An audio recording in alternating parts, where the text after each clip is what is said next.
नमस्कार, मी निकिता. आपण पाहतायत LS मराठी. पाहुयात महत्त्वाच्या घडामोडी. अमरावती पोलीस आयुक्तालयात मोठा प्रशासकीय फेरबदल.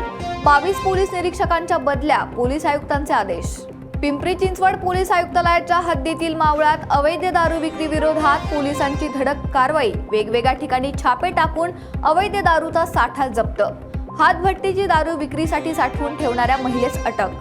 भंडाऱ्यात मोहाडी पोलीस ठाण्याच्या हद्दीत व्यापाराचं अपहरण. 10,08,000 रुपयांचा ऐवज लुटला. पोलिसांनी 5 आरोपींच्या आवळल्या मुसक्या. नाशिकमध्ये TCS लैंगिक छळ आणि जबरदस्ती धर्मांतर प्रकरण. धार्मिक व्हिडिओ दाखवल्याचा पीडितेचा धक्कादायक आरोप. पाकिस्तानी धर्मगुरू तारिक जमील आणि भारतीय प्रचारक जाकीर नाईकांचे व्हिडिओ. नाशिकच्या मुंबई नाका परिसरात असलेला मालती IVF सेंटर मनपाकडून सील. नाशिक आणि बदलापूर कनेक्शन असलेल्या प्रकरणात महत्त्वाची कागदपत्रे गहाळ होऊ नयेत यासाठी मनपाकडून ही कारवाई. धाराशिवच्या स्थानिक गुन्हे शाखेची धडाकेबाज कारवाई. चोरीच्या दुचाकीसह सराईत जेरबंद. स्थानिक गुन्हे शाखा ॲक्शन मोडवर. धाराशिवमध्ये 14 वर्षांच्या मुलाचं अपहरण. अज्ञात व्यक्तीविरुद्ध कळंब पोलिसात गुन्हा दाखल.